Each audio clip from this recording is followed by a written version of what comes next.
Ẹ kú dédé àsìkò ní gbogbo ibi tí ẹ ti ń gbọ́ mi lé lóko tàbí lẹ́yìn òde. Ẹ jẹ́ kí a gbàdúrà. Baba ayérayé, a dúpẹ́ lọ́wọ́ yín fún àánú ńlá tí a rí gbà, tí ẹ jẹ́ ká rí ọjọ́ àkọ́kọ́ nínú oṣù ìkẹfà. Gbogbo ìyìn àti ọlá ni fún orúkọ yín. Ọlọ́run àánú wa sọ wípé ẹ ṣeun o, aláàánú wa ẹ ṣeun o, aláàbò wa ẹ ṣeun o, olóore ọ̀fẹ́ wa ẹ ṣeun o. Ọlọ́run aláàánú, a fi ìyìn àti ògo fún orúkọ yín o, fún ohun tí ẹ mú wa là kọjá. A dúpẹ́ o fún oore ọ̀fẹ́ tí ẹ mú wa fi rí oṣù tuntun. Ògo ní fún orúkọ mímọ́ yín o. Olúwa, ọ̀rọ̀ tí a ò gbọ́ lè ní kó ṣe ayé àti ọkàn wa ní rere, kó má ṣe lòdì sí wa ní ọjọ́ ìdájọ́ o. Nítorí tí a gbàdúrà ní orúkọ Jésù Kristi Olúwa wa. Àmín, àmín ní orúkọ Jésù. Ìwé ọ̀run ṣíṣí tí a ti ọwọ́ olùṣọ́ àgùntàn Enoch Adéjàre Adébóyè kọ. Èní ọjọ́ àbámẹ́ta, ọjọ́ kìíní oṣù kẹfà. Àkòrí tí a ò gbéyẹ̀wò sọ wípé kígbe síta, kígbe síta. A mú àkọ́sórí wa nínú ìwé orin Dáfídì orí ìkẹrìnléníọgbọ̀n ẹsẹ̀ ìkẹfà. Orin Dáfídì orí ìkẹrìnléníọgbọ̀n ẹsẹ̀ ìkẹfà. Ọkùnrin olùpọ́njú yìí kígbe pé Olúwa sì gbọ́ ohùn rẹ̀, ó sì gbà á nínú gbogbo ìpọ́njú rẹ̀. Nígbà tí a mú bíbélì kíkà wa fún tẹ̀ní nínú ìwé àwọn ọba kejì orí ìkẹfà ẹsẹ̀ ìkíní dé ìkeje. Ìwé àwọn ọba kejì orí ìkẹfà ẹsẹ̀ ìkíní dé ìkeje. Àwọn ọmọ wòlíì wí fún Èlíṣà pé ṣáà wò ná, ibi tí àwa ń gbé jókòó níwájú rẹ, ó wá jù fún wa o. Jẹ́ kí àwa kí ó lọ, àwa bẹ̀ ọ́, sí Jọ́dánì, kí olúkúlùkù wa kí ó mú ìtí igi kọ̀ọ̀kan wá o. Sì jẹ́ kí àwa kí ó ṣe ibì kan tí àwa yóò máa gbé. Òun sì dáhùn wípé ẹ máa lọ. Ẹnìkan sì wípé kí ó wù ọ́, èmi bẹ̀ ọ́ láti bá àwọn ìránṣẹ́ rẹ lọ. Ó sì dáhùn pé èmi ò lọ. Bẹ́ẹ̀ ni ó bá wọn lọ o. Nígbà tí wọ́n dé Jọ́dánì, wọ́n ń ké igi. Ó sì ṣe bí ẹnìkan ti ké igi, àáké yọ sínú omi. Ó sì kígbe, ó sì wí pé yéè, olúwa mi, atọrọ rẹ̀ ni. Ènìyàn Ọlọ́run sì wí pé níbo ni ó bọ́ sí? Ó sì fi ibẹ̀ hàn. Ó sì ké igi kan, ó sì sọ sínú rẹ̀. Irin náà sì fò sókè. Nítorí náà ó wí pé mú un. Òun sì na ọwọ́ rẹ̀, ó sì mú un. Kí Olúwa kí ó bùkún kíkà àti gbígbọ́ ọ̀rọ̀ rẹ̀. Wáyé ẹ tẹ́tí bẹ̀lẹ̀ jẹ́ láti gbọ́ ohun tí olùṣọ́ àgùntàn Enoch Adéjàre Adébóyè ní fún wa ní èní ọjọ́ àbámẹ́ta. Nínú bíbélì kíkà wa fún tòní, Èlíṣà ìbá má mọ̀ nípa orí àáké tó bọ́ sínú omi o. Ká ní pé ọkùnrin náà kò pariwo síta ní ọ̀pọ̀ ìgbà. A ní láti kígbe sí Ọlọ́run títí tí yóò fi dá wa lóhùn. Àwọn ènìyàn kan wà tí wọ́n máa ń sọ pé o kò nílò láti la ẹnu rẹ nígbà tí o bá ń gbàdúrà, nígbà tí ó jẹ́ wípé òtítọ́ rẹ̀ ni pé Ọlọ́run mọ ohun gbogbo.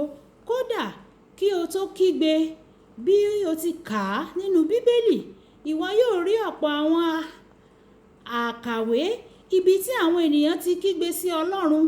Nínú ìwé orin Dáfídì orí 100 ẹsẹ̀ ìkíní, Dáfídì sọ wípé nínú ìpọ́njú mi, èmi ké pe Olúwa, ó sì dá mi lóhùn. Nínú ìwé orin Dáfídì orí 170 ẹsẹ̀ ìkíní, oníwàásù sọ pé èmi fi ohùn mi kígbe sí Olúwa, kì í ṣe ọkàn mi o. Gẹ́gẹ́ bí ọ̀pọ̀ ṣe lè dábàá wípé o lè pa ẹnu rẹ mọ́ kí o sì fi ọkàn rẹ kígbe. Dáfídì sọ pé èmi fi ohùn mi kígbe sí Olúwa, ó sì gbọ́ ohùn mi láti òkè mímọ́ rẹ̀ wá. Ìwé orin Dáfídì orí 1 ẹsẹ̀ ìkẹrin. Mo gbàdúrà fún ọ, nígbàkúgbà tí o bá ké pe Ọlọ́run, yóò dá ọ lóhùn ní orúkọ Jésù. Ohun kan wà ẹ̀wẹ̀ tí ó lè mú kí Ọlọ́run má dáhùn o. Ohun kan wà tí ó lè mú kí Ọlọ́run má dáhùn nígbà tí o bá ké pè é.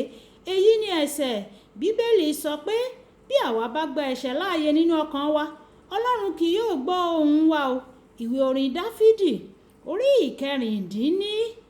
170 ẹsẹ̀ 18. Ẹ̀wẹ̀, bí ẹlẹ́ṣẹ̀ kan bá ronúpìwàdà tí ó sì ké sí Ọlọ́run fún àánú, yóò gbọ́ o. Nínú ìwé orin Dáfídì orí 33 ẹsẹ̀ 17, Dáfídì wípé àwọn olódodo ń ké, Olúwa sì gbọ́, ó sì yọ wọ́n jáde nínú iṣẹ́ wọn gbogbo. Bí o bá ṣe tán láti ké sí Ọlọ́run lónìí yóò gbà ọ́ kúrò nínú gbogbo wàhálà rẹ. Mo rántí nígbà tí mo wà ní Èkó láti ṣiṣẹ́ gẹ́gẹ́ bí olùkọ́ ní yunifásítì ti Èkó ní ọdún 1969. Ẹnìkan wá bá mi, ó ní ohun tí àwọn ènìyàn ń ṣe ní Èkó nìyí o, wọn yóò fún àwọn wòlíì ní owó kí ó lè máa gba àwẹ̀ àti àdúrà fún wọn, nítorí náà o ní láti ṣe bẹ́ẹ̀ gẹ́gẹ́. Mo rò ó nínú ara mi, àwọn aláìmọ̀kan, wòlíì yóò kàn gba owó yín ni láti ṣe ohun tí ó wù ú. Ọpẹ́ ni fún Ọlọ́run pé a lè ké pe Ọlọ́run tààrà tí yóò sì dá wa lóhùn. Ìwé Àìsáyà orí 61 ẹsẹ̀ 1 àti 2 sọ pé, kíyèsí, ọwọ́ Olúwa kò kúrú láti gbani o, bẹ́ẹ̀ ni etí rẹ̀ kò wúwo láti gbọ́ tí yóò fi gbọ́. Ṣùgbọ́n àìṣedéédé yín ni ó yà yín kúrò lọ́dọ̀ Ọlọ́run yín o, àti ẹ̀ṣẹ̀ yín ni ó pa ojú rẹ̀ mọ́ kúrò lọ́dọ̀ yín o, tí òun kì yóò fi gbọ́. O kò nílò láti san owó fún ẹnikẹ́ni láti gbàdúrà fún ọ o. Ohun gbogbo tí o nílò ni kí o ní ìgbàgbọ́ nínú Ọlọ́run, kí o sì gbé nínú ìwà mímọ́. Ní ìgbàkúgbà tí o bá ké pè é, yóò dá ọ lóhùn. Kókó àdúrà: mú ọ̀rọ̀ náà tó ń yọ ọ́ lẹ́nu tọ̀ Ọlọ́run wá nínú àdúrà nísinsìnyí. Ké pè é, yóò sì dá ọ lóhùn. Ẹ jẹ́ á sọ pé bàbá mi, Olúwa, ohun tó ń yọ mí lẹ́nu leléyìí, Ọlọ́run bá mi dá sí.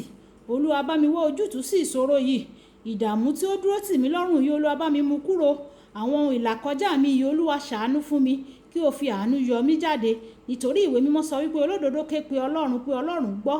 Mo ké pè ọ́ lónìí, Olúwa dáhùn fún àwọn àdúrà mi. A dúpẹ́ lọ́wọ́ Ọlọ́run nítorí tí o ti gbọ́. Jésù Olúwa wa, àmín. Olúwabùkọ́lá Ayako ni orúkọ mi. Ẹ máa bá mi like, ẹ máa share, ẹ máa comment nípa ẹ̀, kí àwọn ènìyàn lè jẹ àǹfààní ọ̀run ṣíṣí Yorùbá.